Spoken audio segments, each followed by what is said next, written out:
I teach industrial economics and competition policy together with Michele Polo.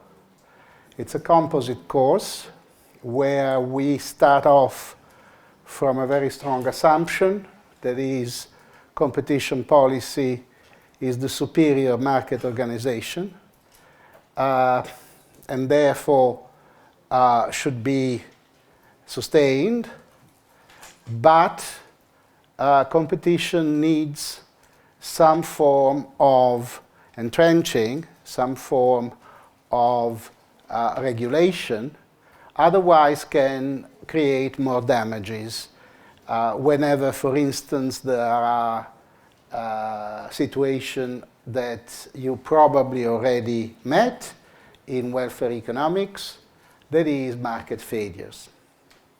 So basically we teach alternating lectures by myself and lectures by Michele.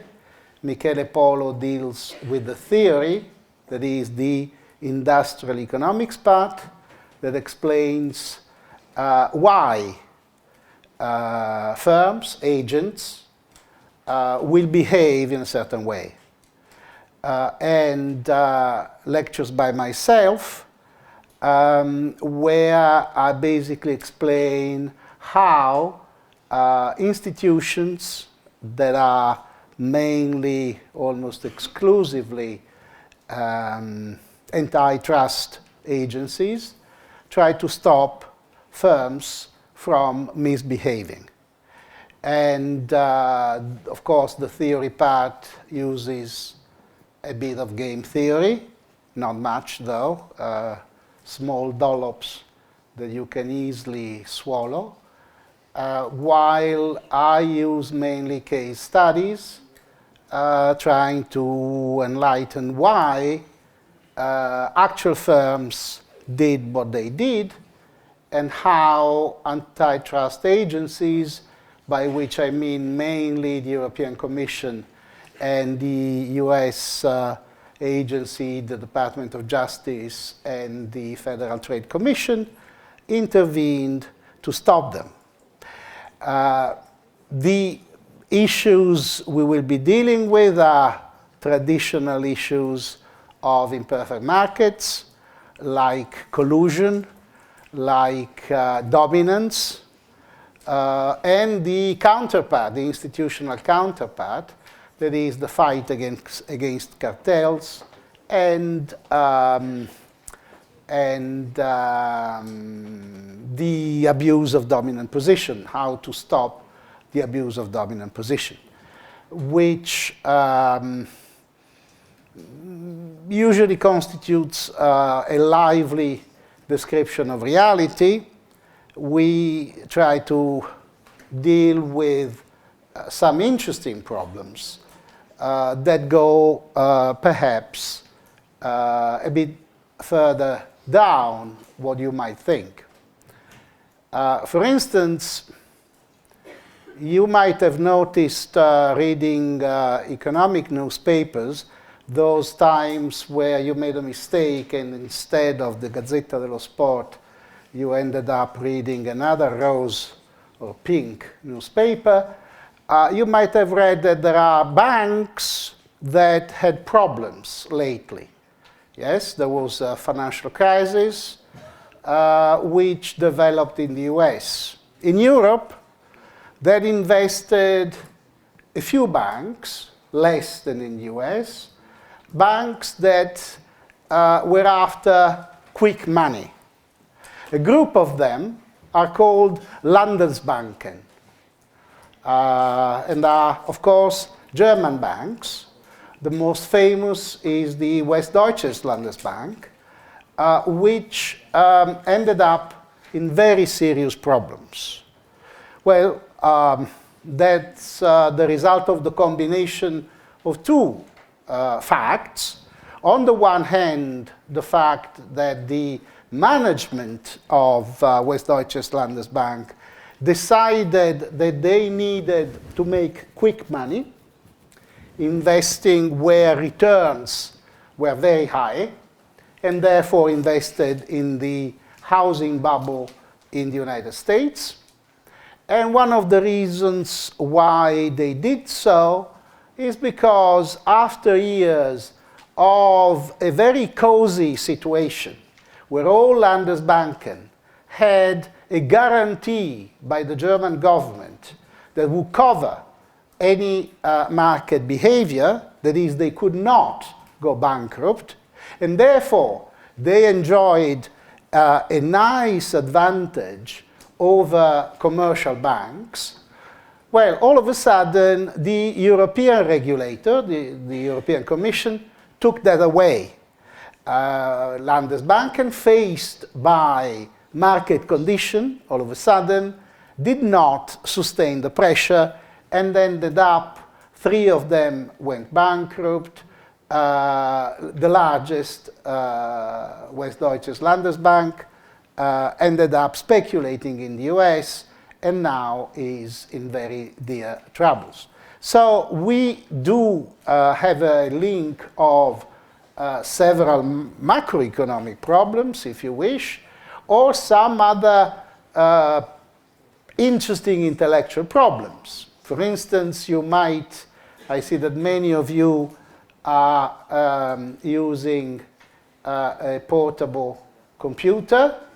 They're all Macs, which I fully approve in terms of software, but also in terms of the fight that we had with Microsoft.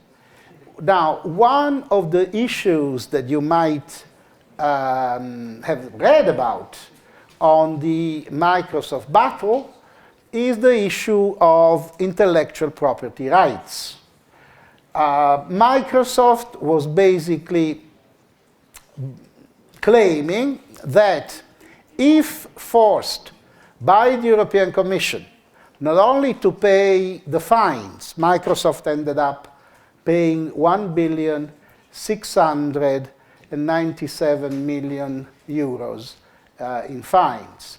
And rumors, not specified, but rumors claim that they spent 3 times as much in legal fees paying their lawyers. Very happy lawyers.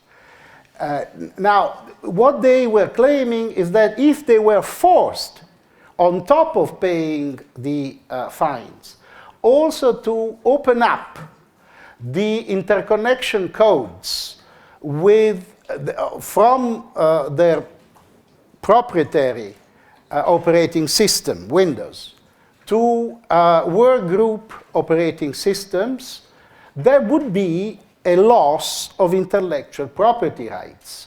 And therefore, nobody ever would continue investing in R&D, in research, if there was a clear possibility that an intervention by an agent like the European Commission could deprive them from their ownership of the result of their research. This is an issue which is still very much open, and as you will probably understand reading newspapers, the main issues debated at the level of competition policy are now primarily in high technology markets. On the other hand, there are other more traditional issues. For instance, you might know that one of the antitrust agencies in the world, that is the European Commission, takes care of a particular, a specific intervention, which is called state aid. Now, state aid is the intervention of governments in economics, in the economic life, subsidizing firms or sectors, and is prohibited by the European Union.